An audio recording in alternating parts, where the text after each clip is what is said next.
पर जिस दिन समझ जाओगे टाइम निकल जाएगा। मुकेश अंबानी के पास टाइम नहीं है, लेकिन एक दिन उसके दिल में दर्द हुआ, वो डॉक्टर के पास गया तो डॉक्टर ने कहा सही समय पर आए हैं श्रीमान, कभी भी प्रमोशन हो सकता है। क्या करना पड़ेगा? रोज 1 घंटे व्यायाम करना पड़ेगा, एक्सरसाइज करनी पड़ेगी और थोड़ा सा दौड़ना पड़ेगा। तो मुकेश अंबानी ने क्या बोला होगा? दौड़ना तो चाहता हूं लेकिन टाइम नहीं है, ऐसा बोला होगा? टाइम निकाल लिया, क्योंकि इंपॉर्टेंस ऑफ द वर्क जब पता चलेगा तो टाइम निकल जाएगा। अरे दुनिया में एक ही चीज तो समान है, टाइम। सबके पास 24 घंटे, टाटा के पास भी 24 घंटे, अंबानी के पास भी 24 घंटे, अडानी के पास भी 24 घंटे, नरेंद्र मोदी के पास भी 24 घंटे। ये 24 घंटे में आपके समय की क्या कीमत है? You have to decide. आप चाहें तो 24 घंटे की रेट 300 रुपए रख सकते हैं, और आप चाहें तो गौतम अडानी की तरह 1650 करोड़ रुपए पर डे की रेट रख सकते हैं।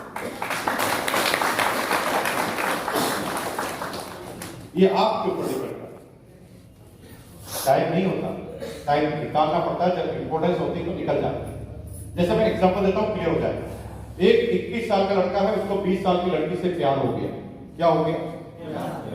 इतना धीरे क्यों बोल रहे? बीवी प्यार हो गया। तेज बोलो यार। क्या हो गया? प्यार हो गया। अब पुराने जमाने की बात थी, डायरेक्ट बात नहीं कर सकते थे, रेस्ट्रिक्शन बहुत ज्यादा थी। तो लड़के लड़की दोनों मार्केट से ना अपनी टेप में गाने भरवा के लाते थे जो वो सामने वालों को कहना चाहते थे। तो लड़की इधर से गाना बजाती थी, तो गाने के थ्रू ये बात हो जाती थी कि क्या चाहते हैं, और उधर से वो भी लड़का गाना बजाता था, तो दोनों को पता चला था, कन्विंसिंग हो जाता। 10 दिन तक ऐसे ही काम चलता रहा। 10 दिन बाद गाना बजाया गया, दोनों तरफ से एक जैसा। जिंदा रहने के लिए एक मुलाकात जरूरी है सबसे।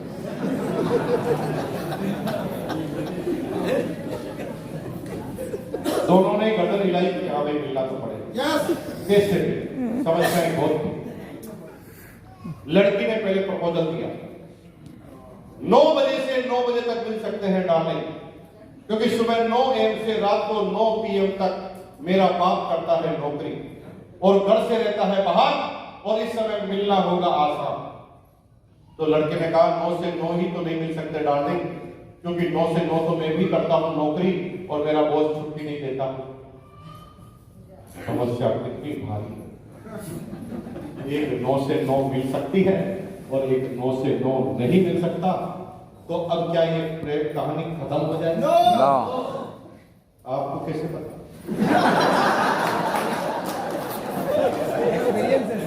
हेलो, कोई रोक नहीं पाएगा, कोई रोक नहीं पाएगा। कई फिल्में बन चुकी, कोई रोक नहीं सकता। जब लड़की को प्यार होता ना, तो उसमें रानी लक्ष्मीबाई का जन्म होता और लड़की के दिमाग में आइंस्टीन आकर बैठ जाता है। उसका दिमाग खतरनाक तरीके से चल जाता है, ऐसे ऐसे बहाने बनाता है कि उसके बॉस के बाप को भी छुट्टी देनी पड़ेगी। वो कहता मिलना जरूरी है सनम, तो बॉस के सामने बहाना बनाता है, बॉस लूज मोशन हो गए। अब बॉस क्या बोलेगा बेचारा? बॉस ये थोड़ी कह सकता है यहीं पे हम ठीक है सकता। बॉस कहेगा भाग, तुरंत भाग, और वो भाग कर मिलके आएगा। कॉन्सेप्ट क्लियर है, मिलेंगे तो बनेंगे सैया, नहीं तो ता उम्र रह जाएंगे भैया। जब कॉन्सेप्ट क्लियर होता है तो कोई रोक आगे बात समझ। और हमने काम चालू कर 12 घंटे की नौकरी के बाद एवरी सैटरडे छुट्टी लेते थे। हर शनिवार को हाफ डे की छुट्टी। हमारे पास स्कूटर था, स्कूटर की चारों तरफ टिकट टांग देते थे। हमारे दोस्त थे घनश्याम गुरानी, उसको पीछे बिठा देते थे और भीलवाड़ा से निकलते थे। भीलवाड़ा से गंगापुर, गंगापुर से राजसमंद, राजसमंद से नाथद्वारा, नाथद्वारा से उदयपुर, उदयपुर से मंगलवार, मंगलवार से चित्तौड़गढ़, चित्तौड़गढ़ से भीलवाड़ा, भीलवाड़ा 380 किलोमीटर का सफर एवरी सैटरडे को हम शुरुआत करते थे और मंडे के दिन सुबह 4 बजे वापस घर पर और 9 बजे जो निकल लेते थे लोग। और मजे की बात क्या थी? थकावट बिल्कुल नहीं आती। ये थकावट एक साइंस, इसको थोड़ा समझने की कोशिश करो। ये थकावट क्यों नहीं आती? ये थकावट तब तक ही आती है जब आप लोगों के टारगेट के लिए काम करते हो। जब टारगेट खुद का और मन का होना तो थकावट कभी भी नहीं आती। एग्जाम्पल देता हूं, क्लियर हो जाएगा आपको। हर चीज को एग्जाम्पल से समझाना पड़ता है। आपकी बीवी हाउसवाइफ है, आप इतने सामाजिक प्राणी हैं कि रोज 2-4 आदमी को ले जाते हैं घर पर और बीवी को कहते हैं खाना बनाओ। क्या हालचाल है, क्या होगा थोड़ी देर बाद पता ना आपको। बोलो बोलो। रोज 2-4 लोगों को ले जाते हैं खाना बनाओ। बीवी कहते दिमाग खराब है तेरा, मैं क्या खाना बनाने के लिए पैदा हुआ? पूरे दिन का खाना बनाओ खाना बनाओ, हाथ में नहीं है क्या हमारे, थकावट नहीं आती क्या, जान नहीं है हमारे अंदर? ये डायलॉग सुनने पड़े। लेकिन उसी थकावट के बीच में उसका खुद का भाई आ जाए, पूरा फुल चाय। अरे बाप रे, पता नहीं कहां से एनर्जी आती है और 2-3 हलवे बना देती है अलग अलग तरीके। टारगेट पति का है तब तक थकावट आ रही है, टारगेट जो खुद का आया एनर्जी फुल। ठीक है ना? बिल्कुल सही बोल रहे हैं। अभी मैं यहां से कहूं कि पत्थर ले जाओ बाहर डालो, थकावट आ जाएगी क्योंकि मेरा टारगेट है। लेकिन जब खुद का टारगेट होता ना, जिम में 5000 जमा कराते हो, फिर उन्हीं पत्थर को उठा उठा के खुश होते हो, फिर सेल्फी भी खिंचाते हो। ऐसा लगता है जैसे मुंह पे आपको लकवा लगे, सेल्फी खिंचा। वजन तो अभी भी उठा रहे हो ना, लेकिन अब वजन खुद के लिए उठा रहे हो। तो जो ही खुद की बात आती है थकावट गायब हो जाती है। नौकर हमेशा कहता है मालिक 5 बजे बाद रुकूंगा नहीं, एक्स्ट्रा पैसा लूंगा। हम क्या इंसान नहीं है क्या? और मालिक भी सुबह से बैठा हुआ है और पूरे दिन भर एक भी ग्राहक आ जाए तो वो 1 घंटा दुकान और खोलने के लिए तैयार है। खुद का टारगेट होता है तो थकावट नहीं आती। किसी और के लिए काम करते हो तो थकावट आती। मैंने काम करना चालू कर दिया, पार्ट टाइम काम किया 1 साल तक part time, every Saturday 380 kilometre. रोज रात को 9 बजे बाद प्लान मीटिंग चालू होती थी हमारी। सारे नौकरी वालों को जा जाके प्लान बताते थे। रात को 11 बजे 12 बजे 1 बजे जाती थी घर पर आकर। 1 साल तक मैंने किसी भी मेरी एनिवर्सरी को अटेंड नहीं किया, किसी भी शादी को अटेंड नहीं किया। मैंने अपने बच्चों का एक दिन बर्थडे नहीं बनाया। और कब तक? 1 साल। और 1 साल बाद मैं इस बिजनेस का होल टीएच हुआ था और मेरा 1 महीने का कमीशन उस जमाने में आया 23,000। 13,000 सैलरी, कमीशन डबल सैलरी से 23,000। उस समय 23,000 की बहुत वैल्यू होती, बड़ा खुश नजर आता था मैं। तभी बॉस ने हमारे अपलाइन में एक काउंसलिंग मीटिंग का आयोजन किया, काउंसलिंग विद रॉय पीएचई। और काउंसलिंग मीटिंग चालू हुई। पूरे इंडिया में 4 रॉय पीएचई थे, उसमें से एक मैं। मेरी अपलाइन सारे रॉय पीएचई के लिए गिफ्ट लेकर आई थी। सबको उन्होंने एक गिफ्ट दिया और मुझे भी लास्ट में गिफ्ट मिला, किताब।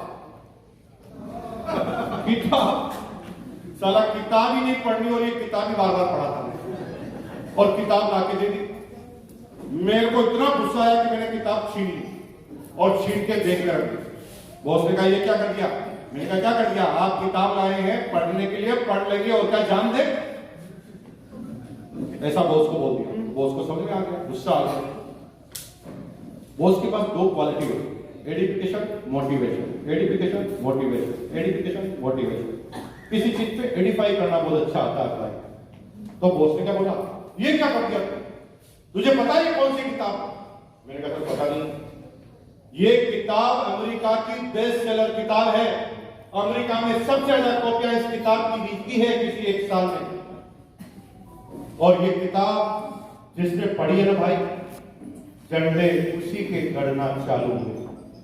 उसने एडिफाई करके मोटिवेशन का तड़का डाला।